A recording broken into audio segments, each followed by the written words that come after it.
Autumn leaves swirled along the main street of Sloan, Nevada, as Katherine Lawson struggled to maintain her dignity, the weight of public humiliation heavier than the basket of fresh baked goods she carried. At 32, the whispers that followed her like vengeful ghosts cut deeper than any knife too old for marriage. They said, as if her worth diminished with each passing year. "Consider my proposal withdrawn, Miss Lawson," Edward Prescott had announced not 10 minutes earlier, standing in the middle of Porter's General Store where half the town could hear. "A man in my position needs a younger bride who can bear healthy children. I've decided to court Betsy Wilson instead." Katherine had managed a stiff nod, her spine rigid as iron as she'd gathered her purchases. Not a single tear fell until she'd stepped outside, where the October wind mercifully masked the sound of her quiet sob. Now, walking briskly down the dusty street, Katherine struggled to keep her composure. Sloan had been her home all her life, but at moments like this, she felt like the loneliest person in Nevada territory. Founded in 1868 during the silver boom, the town had grown from a mining camp to a respectable settlement over the past decade. Katherine had watched it grow, just as she'd watched herself grow from a hopeful young woman to this. A spinster, as folks were beginning to call her behind her backs and sometimes to her face. "That's right, just keep walking," she whispered to herself, clutching her basket tighter as she passed the Lucky Spur Saloon. The last thing she needed was to encounter any more pitying glances. But fate had other plans. As she hurried past the hitching posts outside the saloon, her ankle twisted on an uneven plank in the boardwalk. Katherine stumbled, the basket flying from her grasp, its contents spilling across the dirt street. Jars of preserves shattered, flour dusted the ground like early snow, and the loaf of bread she'd spent the morning baking rolled into a puddle. "Perfect," she muttered, kneeling to salvage what she could, aware of the curious stares from passers-by. "Just perfect. Need a hand there, miss." Katherine looked up to find herself staring into the bluest eyes she'd ever seen, set in a sun-weathered face beneath a wide-brimmed Stetson. The stranger was tall and broad-shouldered, with an easy stance that suggested comfort with himself and the world around him. His clothes were travel-worn but clean denim pants, a faded blue shirt, and a tan vest. A gun belt hung at his hip, but there was nothing threatening about the way he carried himself. "I'm quite capable, thank you," she replied, more sharply than she'd intended. The day's humiliation had left her raw, unwilling to accept pity from yet another person. The cowboy smiled, unfazed by her tone. "Never doubted it for a second." He knelt anyway, gathering scattered potatoes and onions that had rolled toward his boots.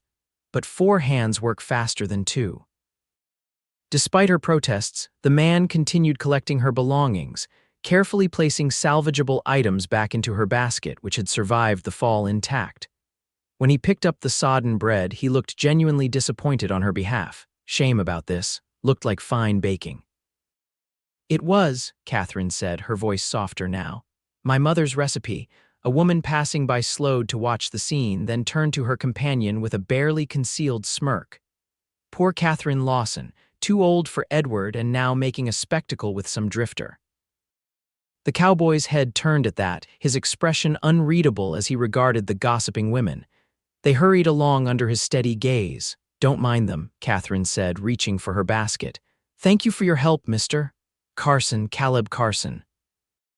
He held onto the basket a moment longer than necessary when she tried to take it. "And you're Katherine Lawson," she nodded, suddenly self-conscious of her wind-blown hair and the flour dusting her blue calico dress. "I am." "Well, Miss Lawson, seems to me some folks in this town have peculiar notions." His voice was quiet but carried a certainty that made her look up. "Age is love's small number compared to things that truly matter." Katherine blinked, startled by both his words and the gentle way he spoke them. I should be going." Caleb handed her the basket but made no move to leave. "I've been riding since dawn and could use a decent meal. Is there somewhere in town you'd recommend?" Katherine hesitated. Part of her wanted to hurry home and lick her wounds in private. But something in those steady blue eyes made her pause. "Mrs. Henderson's boarding house serves supper at 6, she said finally. "It's the white 2-story building with blue trim just past the church." Caleb nodded, touching the brim of his hat. Much obliged, Miss Lawson. He glanced at her basket. Perhaps I'll see you there. I'd like to taste that bread of yours when it hasn't been acquainted with a mud puddle. Before Katherine could form a reply, he'd tipped his hat again and continued on his way toward the livery stable, his spurs jingling quietly with each step. Katherine watched him go, oddly unsettled by the encounter. For the first time since Edward's public rejection, she was thinking about something other than her humiliation. Age is love's small number. The words echoed in her mind as she resumed her walk home, her steps lighter than before. The Lawson house sat on the edge of town, a modest but well-maintained structure that Katherine's father had built with his own hands 20 years earlier.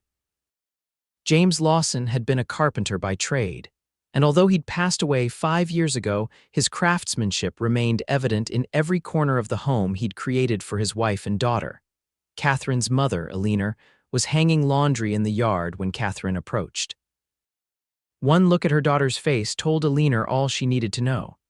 "Edward Prescott is a fool," she said without preamble, pegging a sheet to the clothesline with more force than necessary. Katherine attempted a smile. "News travels fast. Betsy Wilson's mother couldn't wait to tell me." Eleanor shook her head, her gray-streaked brown hair escaping its pins. At 55, Eleanor Lawson still possessed the straight-backed dignity that had seen her through frontier hardships and personal losses. As if I should congratulate her that her 19-year-old daughter caught the eye of that pompous shopkeeper. "He's not pompous, Mama, he's—" Katherine trailed off, realizing she couldn't defend the man who had just humiliated her publicly. "Well, he's practical. A 32-year-old wife isn't the best choice for a man wanting a large family." Eleanor snorted inelegantly. "Your grandmother bore your Uncle Thomas when she was 41, and I notice Edward wasn't concerned about your age when he was enjoying your cooking and company these past months." Katherine set her basket on the porch steps, too tired to argue. "It doesn't matter now. I need to start dinner and bake another loaf." Eleanor studied her daughter's face. "What happened to your purchases?" "I had a small accident," Katherine gestured vaguely. "A cowboy helped me gather what could be saved." Her mother raised an eyebrow. "A cowboy?" A stranger passing through. Katherine brushed flour from her skirt. "He said the oddest thing, though." "Oh, he said age is love's small number." Katherine shook her head. "I'm not even sure what that means." Eleanor smiled, a knowing look crossing her face. "It means he's more perceptive than most men who have been through Sloan. What was his name, this philosophical cowboy?" "Caleb Carson." Katherine hadn't meant to remember his name so precisely or say it with such clarity. Her mother's smile widened, and Katherine quickly added, "I told him about Mrs. Henderson's place for supper." "Did you now?" Eleanor gathered her empty washing basket. "Perhaps we should dine out this evening, then." Katherine stared at her mother in disbelief. "Because of a passing stranger. Mama, he'll likely be gone tomorrow. All the more reason to enjoy interesting company while it's available." Eleanor headed toward the house, her voice drifting back. "Besides, I'm curious about this man who made my practical daughter remember his exact words and full name after one brief encounter." Katherine remained on the porch, torn between exasperation and a peculiar flutter of anticipation in her chest. She glanced down at her flour-dusted dress and sighed. If they were going out, she'd need to change a thought that immediately annoyed her. She wasn't dressing up for some drifting cowboy. She was simply maintaining appropriate standards for dining in public. Resolute in this reasoning, Katherine followed her mother inside, determinedly ignoring the small voice in her head that whispered maybe, just maybe, Caleb Carson's opinion of her appearance mattered more than it should. By the time Katherine and Eleanor arrived at Mrs. Henderson's boarding house, the dining room was already half full. The widow Henderson had established a reputation for serving the best meals in Sloan, and many of the town's single men took their suppers there regularly. Katherine felt eyes turning toward her as they entered. No doubt word of Edward's rejection had spread through town like wildfire. She lifted her chin and followed her mother to an empty table, grateful that her dark blue dress was one of her most becoming. Her hair was neatly pinned, with a few curls framing her face. Not that she'd spent any extra time on her appearance. she reminded herself. The room grew suddenly quieter, and Katherine glanced toward the door to see Caleb Carson removing his hat as he stepped inside. He'd cleaned up, his dark hair still damp at the edges, his face freshly shaved except for a neatly trimmed mustache. He'd changed into a clean white shirt and dark vest, though he still wore his gun belt, a man's constant companion in the West. His eyes found Katherine immediately, as if he'd been searching for her. With a slight nod of acknowledgement, he approached their table. "Miss Lawson," he said, his voice carrying that same quiet certainty she'd noticed earlier. "A pleasure to see you again." "Madam," he added, turning to Eleanor with a respectful dip of his head. "Mr. Carson, this is my mother, Eleanor Lawson," Katherine said, painfully aware of the curious stares from nearby tables. "Mama, this is Mr. Caleb Carson who assisted me today." "My daughter mentioned your kindness," Eleanor said, studying him with undisguised interest. "Would you care to join us, Mr. Carson?" Katherine shot her mother a look, but Eleanor pretended not to notice. "If the ladies don't mind," Caleb said, his eyes returning to Katherine's face, waiting for her permission. She should decline. A single woman dining with an unknown man would set tongues wagging even more. But the thought of sending him to eat alone while enduring the pointed stares of townspeople who already viewed him as connected to her seemed unkind. "Please," she said, gesturing to the empty chair. As he sat down, Mrs. Henderson herself approached, a plump, cheerful woman in her 60s with rosy cheeks and shrewd eyes that missed nothing. "Evening, Lawson ladies," she said warmly before turning to Caleb. "And you must be the new arrival Hank at the livery was mentioning. Welcome to Sloan, Mr. Carson, madam, Caleb Carson," he smiled up at her. "Heard you set the finest table in Nevada territory." Mrs. Henderson flushed with pleasure. "Well, I do my best. Tonight we've got beef stew, fresh bread, and apple pie for dessert." "Sounds perfect," Caleb said. "I'll have all three, if you please." As Mrs. Henderson bustled away, Eleanor leaned forward. "What brings you to Sloan, Mr. Carson? We don't get many travelers this time of year." "Business, initially," he replied, his eyes crinkling at the corners when he smiled. "I'm looking at some horses for a ranch I'm establishing, but I'm finding the town has unexpected attractions." His gaze shifted briefly to Katherine, who felt heat rising in her cheeks. "A rancher, then?" Eleanor prompted. "Working on it," he said. "Bought land about 40 miles west of here. Good grazing, decent water. Been driving cattle up from Texas this past year, building slowly." Katherine studied him with new interest. Not a drifter then, but a man establishing roots. "That's quite an undertaking for one man," she observed. "Had partners at first, but they decided Oregon offered better prospects," he shrugged. "I preferred to stay. Nevada gets in your blood." "Indeed it does," Eleanor agreed. "We've been here since '68 when Sloan was hardly more than tents and claims." As Mrs. Henderson returned with their stew and bread, the conversation flowed easily. Caleb asked thoughtful questions about the town and shared stories of his travels that made both women laugh. Katherine found herself relaxing, momentarily forgetting the morning's humiliation. Until Edward Prescott walked in with Betsy Wilson and her parents. The young woman, fresh-faced, blonde, and undeniably pretty in her pink gingham dress, clung to Edward's arm with obvious pride. At 19, Betsy was everything Katherine was not: youthful, untouched by life's disappointments, and born in an era when women were expected to be decorative rather than practical. The quartet was seated at a table directly across from them. Edward's eyes widened slightly when he spotted Katherine, a flush rising in his neck. Betsy noticed his discomfort and followed his gaze, her eyes narrowing as she took in Katherine's dinner companions. "Friends of yours?" Caleb asked quietly, having noticed the exchange of looks. "The gentleman is Edward Prescott," Eleanor answered before Katherine could. "Until this morning he was courting my daughter." "Mama," Katherine protested under her breath. Caleb's eyes flickered with understanding. "I see." Edward, apparently deciding that acknowledging them was the proper thing to do, stood and approached their table. "Good evening, Miss Lawson, Mrs. Lawson," he said stiffly. He turned to Caleb with thinly veiled curiosity. "I don't believe we've met. Edward Prescott, owner of Prescott's Mercantile." Caleb stood and shook the offered hand. "Caleb Carson, pleased to meet you." "Mr. Carson is establishing a ranch west of here," Alina supplied, a glint in her eye that Katherine recognized as dangerous. "He and Katherine met earlier today." Edward's eyebrows rose. "Is that so?"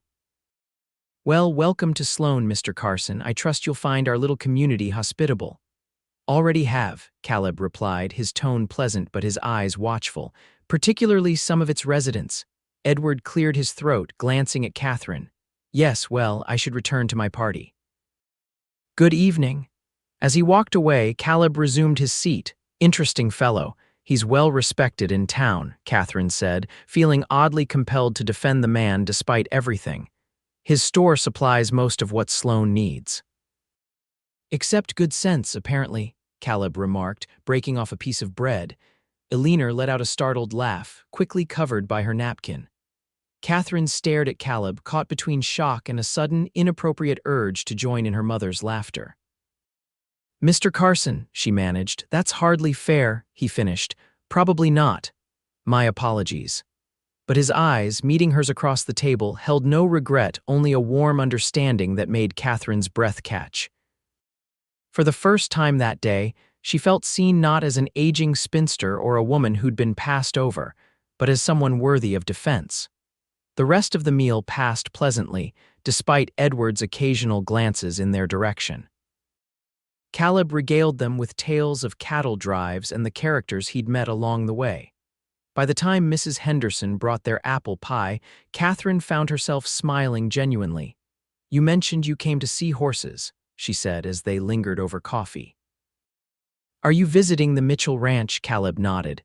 "I'm meeting with James Mitchell tomorrow. I hear he has some fine quarter horses." "He does," Katherine confirmed.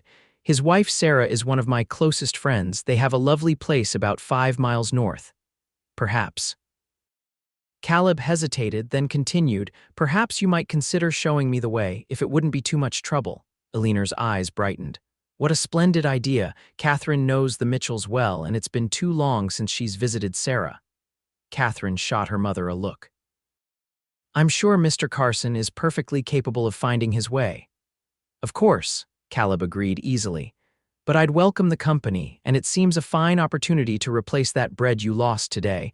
I imagine Mrs. Mitchell might allow use of her kitchen." The reminder of his kindness earlier softened Katherine's resistance. Besides, Sarah would indeed be delighted to see her, and the ride would provide a welcome escape from town gossip. "Very well," she said. "What time shall we depart? Would 8 be too early?" Caleb asked. "I'd like to have plenty of daylight for looking over the stock." 8 is perfect," Katherine replied, ignoring her mother's satisfied smile. As they prepared to leave, Caleb insisted on paying for all 3 meals despite Alina's protests. Outside, the evening air had grown chilly, stars beginning to emerge in the clear Nevada sky. "I'll escort you ladies home," Caleb said, falling into step beside them. "There's no need," Katherine began, but Alina interrupted. "That would be lovely, Mr. Carson. It's growing dark, and a gentleman's company is always welcome." Katherine resigned herself to her mother's matchmaking, focusing instead on the oddly comfortable silence as they walked. The town was settling in for the evening, lights glowing in windows, the sounds of piano music drifting from the saloon. As they approached the Lawson home, the front door of the neighbor's house opened, and Judith Miller emerged onto her porch. A widow close to Alina's age, Judith was Sloan's most prolific gossip. "Alina, Katherine," she called, making her way to the fence that separated their properties. Her eyes widened at the sight of Caleb. "I thought you might be dining at home tonight after." "Well, after this morning's unfortunate business." Katherine tensed, but Alina merely smiled. "Good evening, Judith. May I present Mr. Caleb Carson? He's establishing a ranch west of here and is considering some of James Mitchell's horses." "Is that so?" Judith's gaze traveled assessingly over Caleb. "How fortunate that you've made Katherine's acquaintance so quickly upon arriving in town."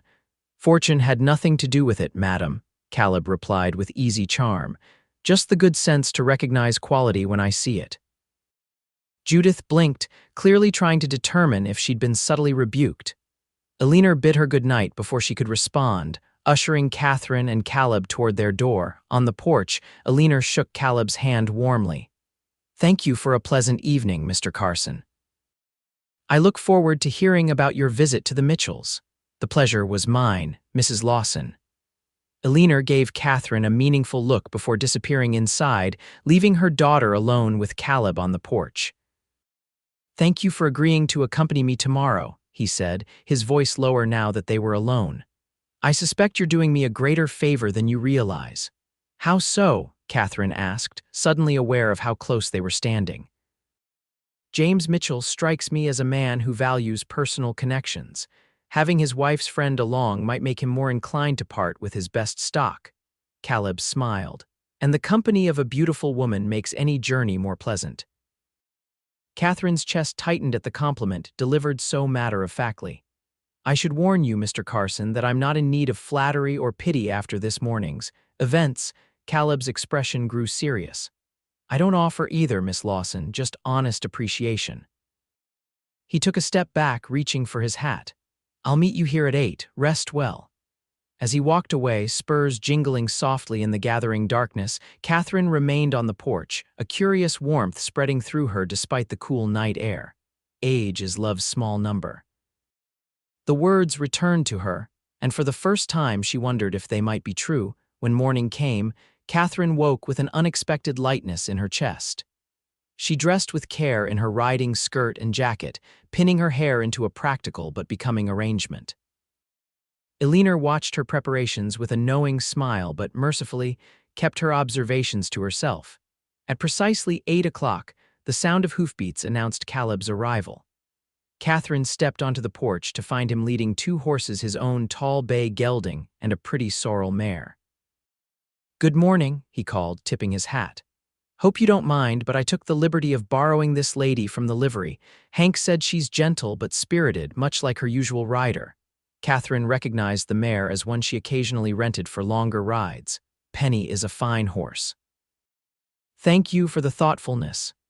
Caleb helped her mount, his hands strong and steady at her waist. The brief contact sent an unexpected flutter through her stomach, which she firmly attributed to the morning's coffee.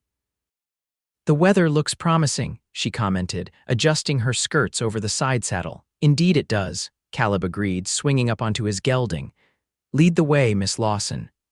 They rode north out of town, following a well-traveled road that wound through sage-covered hills. The October morning was crisp but sunny, the sky a brilliant blue above the silver-green landscape. As they put distance between themselves and Sloan, Catherine felt tension she hadn't realized she was carrying begin to ease from her shoulders. "You ride well," Caleb observed after they'd traveled in comfortable silence for a while. "My father believed every woman should be comfortable on horseback," Catherine replied. "He taught me when I was just 6 years old." "A wise man." "He was," she agreed softly.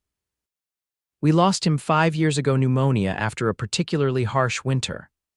"I'm sorry," Caleb said, his voice sincere. "It leaves a hole that never quite fills, losing someone like that." Something in his tone made Catherine glance over. "You speak from experience," he nodded. "My parents died in a fire when I was 19, had 2 younger sisters to look after afterward." "That must have been difficult," Catherine said, trying to imagine bearing such responsibility at that age. "It was," he acknowledged, "but they're both happily married now with homes of their own. Emily in San Francisco with her merchant husband, and Jane in Denver with a doctor. You must be proud of them." "I am." He smiled at some private memory. "Jane's expecting her second child come spring, makes me an uncle twice over." Catherine felt a pang at the mention of children, a reminder of what Edward had deemed her too old to provide, but pushed it aside. "And what about you, Mr. Carson? Have you never thought of starting a family of your own?" "Caleb, please," he corrected gently. "And yes, I've thought about it. Never seemed to be in the right place at the right time, I suppose." He guided his horse around a rough patch in the road. "Been focused on building something worthwhile first. Your ranch, more than that," he said thoughtfully. "A life that has meaning beyond just surviving. A place that might become a legacy." Catherine nodded, understanding completely. That's what my father wanted when he built our home, something that would last, that would tell the world James Lawson had been here and made something beautiful. Exactly. Caleb's eyes met hers, warm with shared understanding. Tell me about your friend, Sarah Mitchell. How long have you known her? Since we were girls, Katherine replied, grateful for the shift in conversation. She came to Sloan with her family in '69. We attended school together in the church basement before there was a proper schoolhouse. As they rode, she told him stories about growing up in the young settlement, about winter blizzards that had left them snowbound for weeks.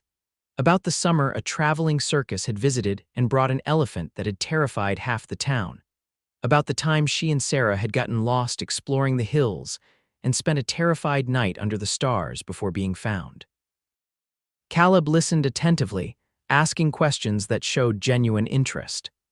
In turn, he shared tales of his travels across the West, of the ranch he was building, of the changes he'd witnessed as the frontier gradually transformed. Before Katherine realized it, they were approaching the Mitchell Ranch, a sprawling property with a handsome main house and several well-maintained outbuildings. Fenced pastures held horses of various colors, their coats gleaming in the morning sun. As they rode into the yard, a tall man with graying temples emerged from the barn, followed by a slender woman in a practical brown dress, her auburn hair tucked beneath a sunbonnet. Katherine Lawson, Sarah Mitchell called, her face lighting with pleasure. What a wonderful surprise. Katherine dismounted, accepting Sarah's warm embrace. Hello, Sarah. I hope you don't mind the unexpected visit. Mr. Carson here is interested in some of your husband's horses, and I offered to show him the way. James Mitchell stepped forward, extending his hand to Caleb, who had also dismounted. James Mitchell, I believe we had an appointment, Mr. Carson, though I wasn't expecting such pleasant company along with it. Caleb Carson, he replied, shaking James's hand firmly.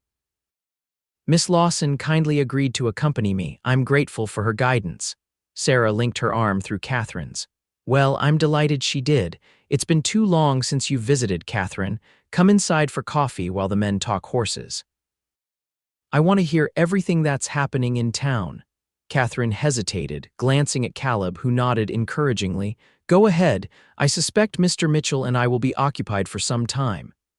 As the men headed toward the pastures, Sarah led Katherine toward the house. The moment they were inside, Sarah turned to her friend with raised eyebrows. All right, explain yourself, Katherine Lawson.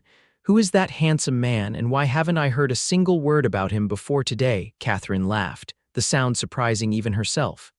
It's not what you're thinking. Mr. Carson Caleb only arrived in Sloan yesterday. Sarah's eyes widened. Yesterday, and today you're escorting him to our ranch. That's rather sudden, isn't it?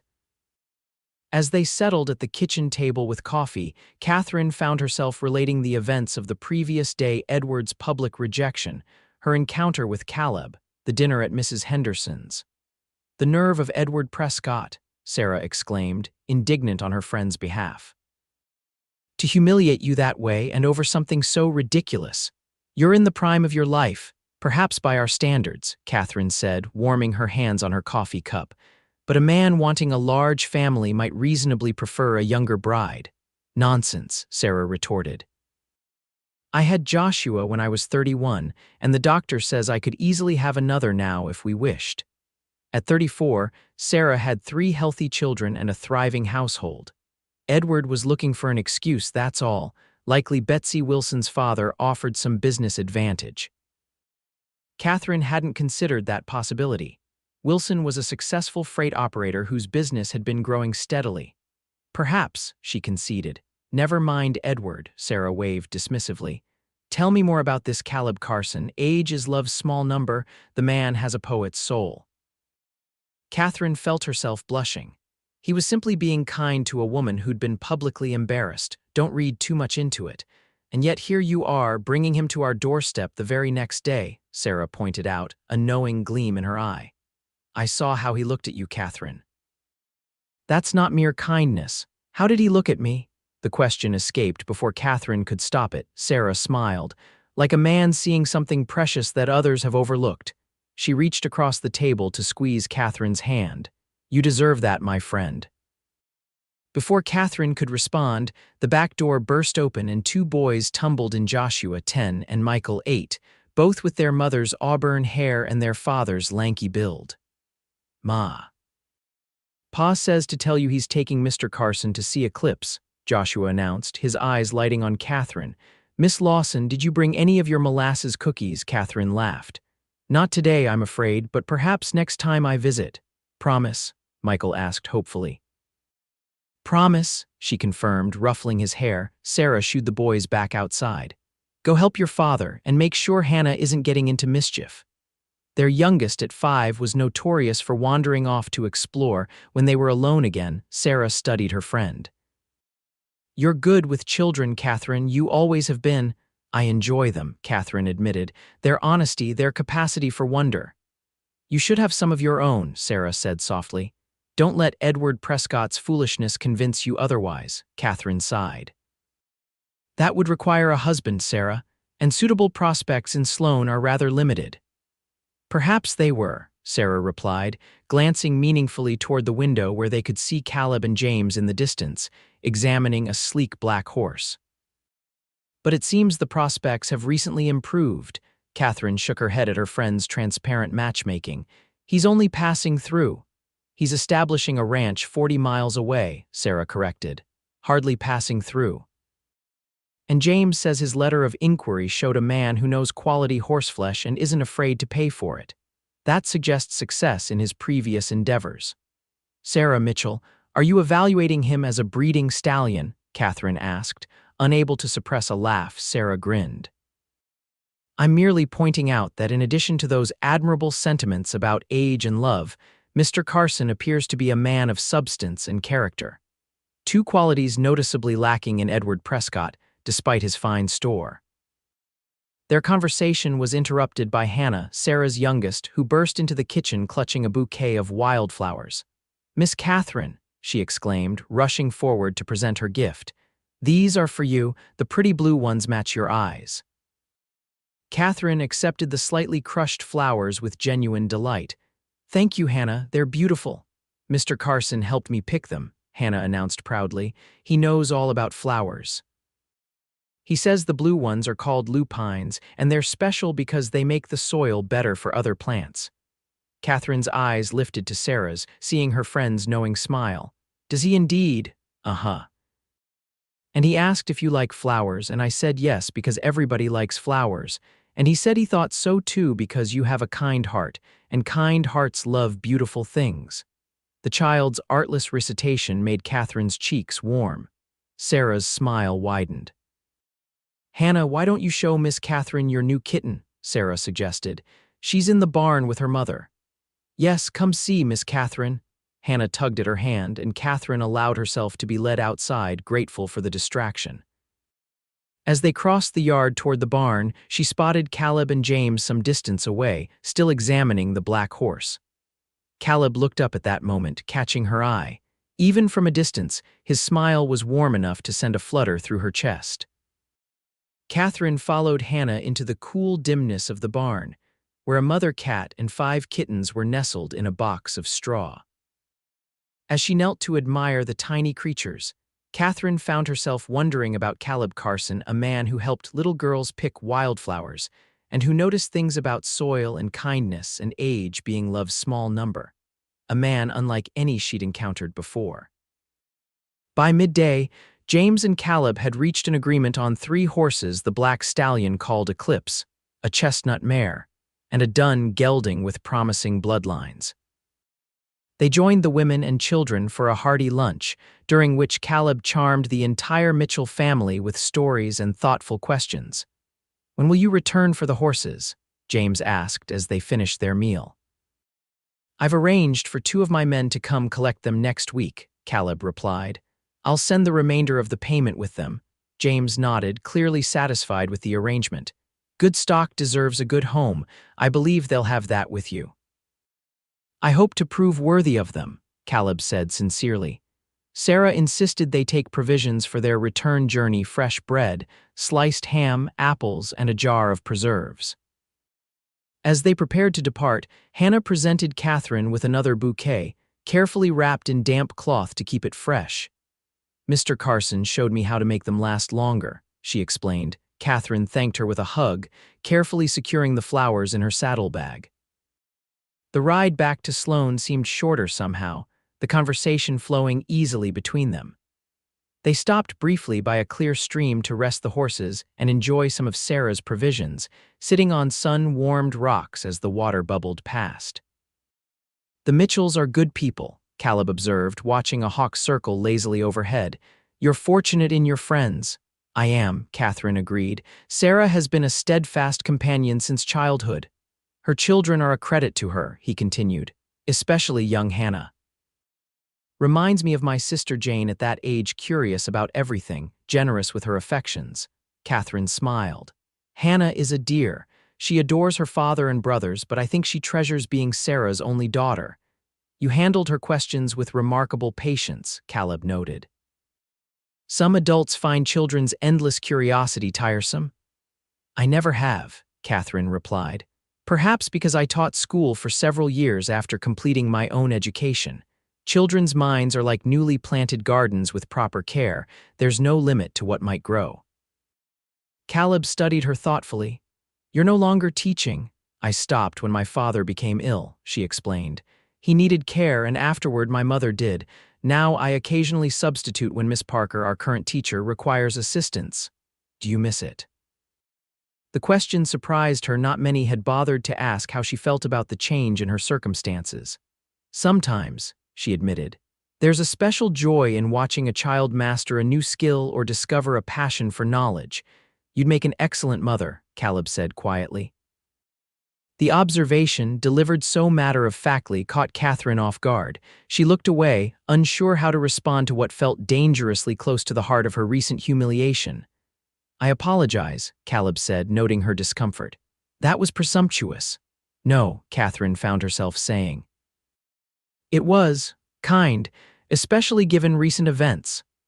Caleb was silent for a moment, breaking off pieces of bread and tossing them into the stream where small fish darted up to investigate. "May I speak plainly, Miss Lawson?" he finally asked. Katherine nodded, a sudden nervousness fluttering in her stomach.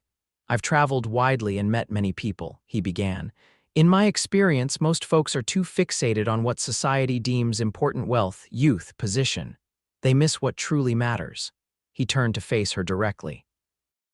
"A person's character, their capacity for kindness, their ability to find beauty in ordinary things." Katherine's breath caught at the intensity in his blue eyes. "When I said age is love's small number, I meant it," he continued. "The years you've lived aren't a liability, Katherine. They're part of what makes you who you are, a woman of substance and grace." No one had ever spoken to her this way, with such earnestness, such apparent conviction in her worth. "You hardly know me, Mr. Carson," she said softly. "Caleb," he corrected again, "and I know enough. I know how you treated a stranger who offered help. I know how the Mitchell children respond to you. I know you understand the value of building something lasting." He smiled slightly. "Sometimes a person reveals their true nature in small moments. You've had many such moments since yesterday." Katherine looked down at her hands, overwhelmed by his words and her own response to them. I don't know what to say." "You don't need to say anything," Caleb assured her. "Just know that Edward Prescott's assessment of your worth is not one I share, nor, I suspect, would any man of sense." The ride back to town was quieter, both lost in their own thoughts. As they approached Sloan, Katherine became increasingly aware that returning in Caleb's company would fuel further gossip. Yet she found, surprisingly, that she didn't care as much as she might have yesterday.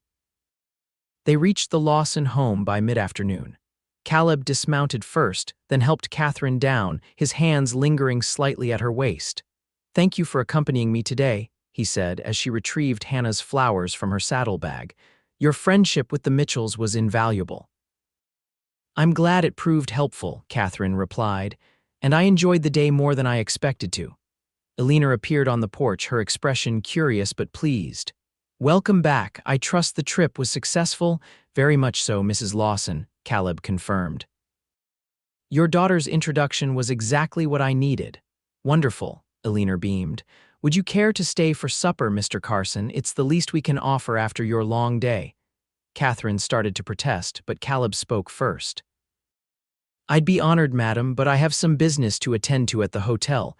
Perhaps another time. Catherine felt an unexpected pang of disappointment which she quickly masked. Of course, Eleanor said. Our door is always open. Caleb turned to Catherine. I wonder if I might call on you tomorrow afternoon. There's a matter I'd like to discuss. Curious, Catherine nodded. I'll be here. With a tip of his hat, Caleb mounted his horse and led Penny away, presumably back to the livery. Eleanor waited until he was out of earshot before turning to her daughter with raised eyebrows. Well, how was your day? Catherine brushed past her mother into the house. Pleasant and productive. The Mitchells send their regards and some provisions. And the flowers. Eleanor inquired, following her inside. From Hannah Mitchell, Catherine said, arranging them in a vase. She's quite taken with botany these days. Eleanor's knowing look suggested she didn't entirely believe this explanation, but she mercifully changed the subject. Did you happen to see Edward in town as you returned? No, why? There's quite a commotion at the Mercantile, Eleanor reported. It seems Betsy Wilson ended their courtship rather abruptly this morning. Something about his mercenary nature and shallow affections, according to Judith, who heard it from Mrs. Porter. Catherine blinked in surprise. Betsy rejected Edward, so it appears, Eleanor confirmed, looking far too pleased about the development. Apparently, her father discovered that Edward had approached him about a business partnership before proposing to Betsy, suggesting that his interest in the daughter was tied to interest in the father's freight business. That's unexpected, Catherine managed, unsure how to feel about this news. Indeed, Eleanor agreed. Particularly since Mr. Wilson has now offered that same partnership opportunity to the Hamilton brothers, who run the competing store on Front Street. Despite herself, Catherine felt a flicker of sympathy for Edward. To lose both a prospective bride and a business opportunity in one day was a significant blow. In any case, Eleanor continued, I suspect Edward may attempt to renew his attentions to you now that his other prospects have diminished. The thought, which might have pleased Catherine just days ago, now left her cold. If he does, he'll be disappointed. Eleanor smiled. I thought you might say that. Now tell me more about your day with Mr. Carson. Hannah's flowers notwithstanding, I sense there's much you haven't mentioned. Catherine sighed, knowing her mother would not be deterred. As they prepared supper together, she related the day's events, including Caleb's words by the stream. A woman of substance and grace, Eleanor repeated thoughtfully. Your father would have approved of such an assessment. Papa would have approved of Caleb, Catherine admitted softly. His directness, his appreciation for craftsmanship, his respect for the land. Eleanor's eyes widened slightly at her daughter's use of his first name but made no comment on it. And do you approve of him, Catherine? The question hung in the air as Catherine considered her answer. I find him intriguing, she said finally. Unlike anyone I've known before. Good, Eleanor said simply. Intriguing is a fine place to start. The next day dawned clear and mild. Catherine spent the morning baking bread and molasses cookies, telling herself the latter were to replace those she'd promised the Mitchell children, not in anticipation of Caleb's visit. Eleanor wisely refrained from commenting on this sudden burst of baking energy. Shortly after noon, a knock at the door announced Edward Prescott's arrival. Catherine, flour dusting her apron, opened the door with surprise. Edward, she said, making no move to invite him in. This is unexpected. He shifted uncomfortably on the porch, his usually immaculate appearance somewhat disheveled. Catherine, I've come to apologize for my behavior. It was unconscionably rude and entirely mistaken. Catherine leaned against the doorframe, crossing her arms. Was it? Edward flushed. Of course. I spoke hastily and without proper consideration. I value our relationship greatly and hope you might find it in your heart to forgive my momentary lapse in judgment. I see, Catherine said coolly. And would this reconsideration have anything to do with Betsy Wilson's rejection and her father's business decision? Edward's flush deepened. You've heard then. It's a small town, Edward. Little remains private for long. He straightened his shoulders. While I admit the timing is unfortunate, my feelings for you are genuine, Catherine. We've always gotten along well, and I believe we could build a comfortable life together. Once, those words might have been enough. Now, Catherine found them woefully inadequate. Comfortable, she repeated. How appealing. Edward frowned at her tone. Many marriages are built on less. Perhaps, Catherine conceded, but I find I'm no longer interested in comfortable or in being someone's second choice. This is about that cowboy, isn't it? Edward's voice sharpened. People saw you riding out with him yesterday. Do you have any idea how that appears? A respectable woman, alone with a stranger. Catherine felt anger rising in her chest. I'm more concerned with how it appears when a man rejects a woman publicly for being too old, then returns to court her the moment his younger prospect disappears. Edward's mouth tightened. Catherine, be reasonable. You know your options in Sloan are limited. I'm offering you security, respectability. No, Edward, she interrupted firmly. You're offering me a position as shopkeeper's wife because it's convenient for you. I deserve more than convenience. More, Edward scoffed. At your age, this cowboy has filled your head with nonsense. He'll be gone within the week, and where will that leave you? That's no longer your concern, Catherine replied, her voice steady despite the tremor of anger she felt. Good day, Edward. She closed the door before he could respond, leaning against it as her heart pounded. Through the window, she watched him stand there for a moment, then stalk away, his shoulders rigid with indignation. Eleanor emerged from the kitchen, wiping her hands on a towel. I take it Edward's suit has been rejected, Catherine nodded, still processing her own actions. I never realized how little he actually valued me until he tried to renew his offer. Some gifts reveal their true nature only when rewrapped, Eleanor observed wisely. I'm proud of you, Catherine. It takes courage to demand more than what's conveniently offered. Catherine smiled weakly. I'm not sure if it's courage or foolishness. The line between the two is often thin, her mother replied, but in this case, I believe you're firmly on the side of courage. They returned to their baking, the house filling with the comforting scents of yeast and molasses. By mid-afternoon, Catherine had changed into a simple but becoming blue dress that matched her eyes, her hair neatly arranged. She was arranging cookies on a plate when another knock sounded at the door. This time it was Caleb who stood on the porch, hat in hand, looking somewhat more formal than she'd seen him previously. He wore a clean, dark suit with a blue vest that complemented his eyes, his boots polished to a shine. Miss Lawson, he greeted her, a warm smile lighting his features. Thank you for agreeing to see me. Mr. Carson, she replied, stepping back to allow him entry. Please come in. Eleanor emerged from the kitchen, exchanging pleasantries with Caleb before tactfully excusing herself to visit Judith with some fresh bread. A transparent excuse that Catherine both appreciated and found mortifying. Once they were seated in the parlor with tea and cookies, Caleb seemed uncharacteristically hesitant. I understand Edward Prescott called on you earlier, he said finally. Catherine raised an eyebrow. News travels quickly. He mentioned it himself at the hotel, Caleb explained. He seemed displeased with the outcome. Despite herself, Catherine laughed. That's one way to describe it. Caleb's expression grew serious. I hope my words yesterday didn't influence you unduly. It wasn't my intention to interfere in your personal matters. They didn't, Catherine assured him, then reconsidered. Or perhaps they did, but only by helping me see more clearly what I truly want. And what is that? Caleb asked quietly. Catherine met his gaze directly. Not to be someone's second choice or convenient option. Not to be valued primarily for the children I might bear or the respectable household I might maintain. Caleb nodded thoughtfully. Reasonable desires for anyone.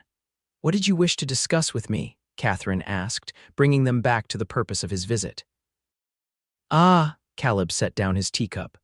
I've been considering my situation, the ranch I'm establishing, the life I'm building, and I find myself at something of a crossroads. Catherine waited, curiosity growing as he gathered his thoughts. A ranch is more than land and livestock, he continued. It's a home, a legacy, a place where life unfolds in all its complexity. He looked up at her, his blue eyes intent. I've secured the physical elements, the land, the cattle, now some fine horses, but I find myself contemplating what's missing. Catherine's heart began to beat faster. And what might that be? Partnership, Caleb said simply. Someone to share in both the building and the enjoying of what's built. That seems. Wise, Katherine managed, her mouth suddenly dry despite the tea. Caleb leaned forward slightly. Katherine, I know we've known each other only briefly. I'm not proposing marriage that would be presumptuous and premature.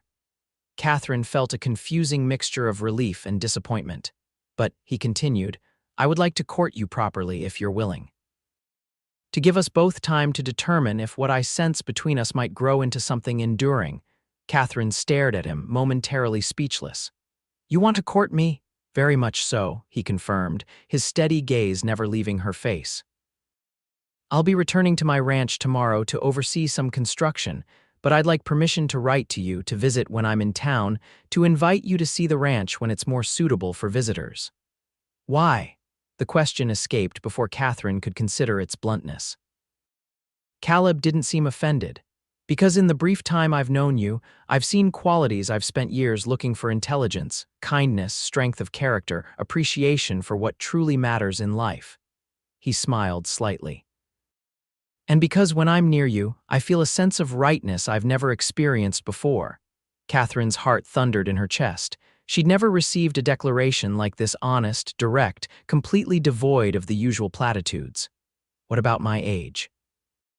She asked, the question that had wounded her so recently still tender. I'm 32, Caleb. Even if we determined we suit, children might not be possible. I'm 37, he replied calmly. Old enough to know that family takes many forms, and that the joy of raising children, whether they come by birth, adoption, or simply through nurturing those already in our community, depends far more on love than on timing. Katherine felt tears prickling behind her eyes at his words. You've thought about this? I have, he acknowledged. Not specifically about us, that would be presumptuous given our short acquaintance, but about what matters in a life partnership. Age truly is love's small number, Katherine. Far smaller than kindness, compatibility, shared values, mutual respect. Katherine looked down at her hands, overwhelmed by emotions she hadn't expected to feel. I hardly know how to respond. You could start by calling me Caleb consistently, he suggested with a gentle smile. And perhaps by agreeing to correspond while I'm away. Katherine looked up, finding it impossible not to return his smile. Very well, Caleb, I would be pleased to exchange letters. His smile widened, his relief evident. Thank you. But Katherine added, a sudden boldness taking hold of her. I have a condition of my own. Name it, he said without hesitation. Before you leave tomorrow, I'd like you to join my mother and me for supper tonight, here at our home. She paused, then added, I've made apple pie. Caleb's expression softened. There's nothing I'd like more. That evening was the first of many they would spend together over the months that followed. True to his word, Caleb returned to his ranch the next day but wrote to Katherine weekly, long, thoughtful letters that revealed the man behind the initial impression. He told her about the progress on the main house, the challenges of establishing irrigation for the kitchen garden he planned, the antics of the new horses adjusting to their surroundings. Katherine replied with equal candor, sharing the rhythms of her days in Sloan, her occasional teaching, her hopes and occasional doubts. Each letter deepened their connection, building a foundation of understanding that transcended their brief in-person acquaintance. Caleb returned to Sloan monthly for supplies and business, each visit including time specifically devoted to courting Katherine. They rode together, shared meals with a leaner, attended church services, and gradually became a recognized pair in town society. The gossip that had once centered on Katherine being too old for marriage faded as the genuine nature of Caleb's admiration became apparent to all. In December, 3 months after their first meeting, Caleb invited Katherine and Alina to visit his ranch. The journey took most of a day, but when they crested the final hill and the property spread out before them, Katherine understood immediately why Caleb had fallen in love with this land. Rolling grasslands stretched toward distant mountains, a creek winding silver through the valley. The main house, though still partly under construction, showed the careful craftsmanship that had gone into its design: wide windows to capture the view, a deep porch where one could sit and watch the changing light across the landscape. It's beautiful, Katherine breathed as Caleb helped her from the wagon. It still needs a woman's touch, he said, his eyes holding hers, "but I'm hoping that might come in time." The 3 days they spent at the ranch were revelatory for Katherine. She saw Caleb in his element directing his small crew of ranch hands, checking on pregnant cows, discussing spring planting for the fields that would provide feed.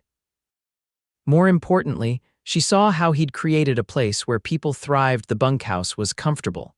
Meals were shared at a common table, and every person's contribution was valued. On their final evening, while Alina rested inside, Caleb and Katherine sat on the porch swing he'd hung just before their arrival, watching the sunset paint the western sky in shades of gold and crimson. "I could be happy here," Katherine said softly, the admission slipping out unbidden. Caleb's arm tightened around her shoulders. "I've hoped you might feel that way." She turned to look at him, finding his face closer than she'd expected. "I've never seen anything so beautiful as this land, Caleb. The way you speak about it, care for it, it's clear this isn't just property to you. It's a living thing you're nurturing." "The same could be said for what's growing between us," he replied, his voice low. "Something alive, something worth nurturing." In the gathering dusk, with the scent of pine from the nearby forest wrapping around them, Caleb lowered his head and kissed her for the first time, a gentle, questioning touch that deepened as Katherine responded. When they finally drew apart, both were breathing unevenly. "I love you, Katherine," Caleb said simply, the words falling into the quiet evening like pebbles into still water. "I think I began falling in love with you the moment you tried to refuse my help with your spilled basket." Katherine laughed softly, tears of happiness gathering in her eyes. "Your first words to me made me see myself differently, as if age truly was just a small number compared to all else that matters." "It is," he insisted. "What matters is the life we could build together, the love we could share, the way we make each other better." "I love you too," Katherine whispered, the words feeling like coming home. "I never imagined feeling this way, especially after Edward's rejection, but with you I feel valued for exactly who I am." Caleb took her hand, his expression serious. "I had planned to wait until spring to ask this, to give you more time to be certain, but I find I can't wait another moment." He slid from the swing to one knee before her. "Katherine Lawson, will you marry me? Will you make this place our home, share my life, build our future together?" Katherine's heart soared. There was no hesitation in her answer. "Yes, Caleb, yes to all of it." His smile was brilliant in the fading light as he reached into his pocket and withdrew a small velvet box. Inside was a ring with a modest diamond flanked by 2 sapphires. "The blue reminded me of your eyes," he explained as he slipped it onto her finger. "The diamond represents the clarity I feel about our future." Katherine admired the ring through tears of joy. "It's perfect. Everything about this is perfect." Caleb rose to sit beside her again, gathering her close for another kiss that held all the promise of their future. Alina, who had witnessed the proposal from the window, wiped away her own tears of happiness. James Lawson would have approved wholeheartedly of the man their daughter had chosen, or perhaps the man who had chosen their daughter, seeing her true worth when others had been blinded by societal expectations. Katherine and Caleb were married that April in the Sloan church, with Sarah Mitchell as matron of honor and James as Caleb's best man. The entire town turned out for the celebration, even Edward Prescott, who had eventually found a bride in the widowed daughter of a neighboring rancher. As they exchanged vows, Katherine thought of that first day, her humiliation in the general store, the basket that had spilled, and the kind stranger who had helped her gather more than just scattered provisions. He had helped her gather her dignity, her sense of self-worth, and ultimately, a love she hadn't dared imagine. After the ceremony, as they greeted well-wishers outside the church, little Hannah Mitchell presented Katherine with a bouquet of spring wildflowers, including the blue lupines Caleb had taught her about. "Remember how Mr. Carson said these make the soil better for other plants?" Hannah asked earnestly. "He told me that's like love, it makes everything around it grow better too." Katherine knelt to embrace the child. "He's a very wise man, Hannah, and very right about that." The Mitchell children were frequent visitors to the Carson ranch over the years that followed, especially after Katherine and Caleb welcomed their own son, James Alina Carson, born a year after their wedding. To everyone's surprise, except perhaps Caleb's, Katherine went on to have two more children, daughter Emma at age 36 and son Daniel at 39. The ranch flourished under their joint care, becoming known throughout the territory for its fine horses and well-managed cattle operation. The main house, completed with both Caleb's craftsmanship and Katherine's thoughtful touches, became a gathering place for friends, family, and community celebrations. On their 5th wedding anniversary, as they sat on the same porch swing where Caleb had proposed, watching their children play in the yard with the Mitchell youngsters, Katherine leaned her head against her husband's shoulder. "Do you remember what you said to me that first day?" she asked. "About age being love's small number," Caleb smiled, pressing a kiss to her hair, now with a few strands of silver among the brown. "I remember everything about that day. It changed the course of my life." "Mine too," Katherine agreed, "though I never imagined then where it would lead." "To exactly where we were meant to be," Caleb said, his arm tightening around her.